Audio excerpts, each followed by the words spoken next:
Saan ba galing? Ha? Saga, doon? Karga. Ba't doon ka galing? Walang patungan dyan.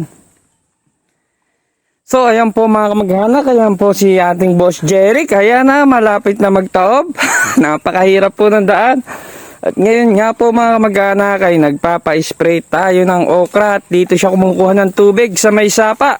Ito nga pala mga kamag-anak yung ginamit nating pang-spray sa okra. Ayan, yung top rank. Systemic insecticide, tapos itong Florida Green at saka itong Prebaton. Yung pagpapa-spray nga na ginagawa natin mga kamag-anak ay yung buga ng spray ay nandun sa mga ilalim ng dahon dahil nga ang target talaga natin dito ay yung mga ngusong kabayo, white flies. Matapos ngang dumapa at lumubog ang ating okra mga kamag-anak dahil sa nakaraang baha ay ngayon lang uli natin siya inasikaso. Napansin ko nga mga kamag-anak na kung ano yung itsura ng okra natin bago mabaha ay hanggang ngayon yun pa rin yung itsura niya. Kumbaga mga kamag-anak nasa recovery stage pa siya. At eto nga ang mga mais na makikita nyo dyan mga kamag-anak ay hindi ko alam kung mamumunga pa. Yun lang po mga kamag-anak. Paalam!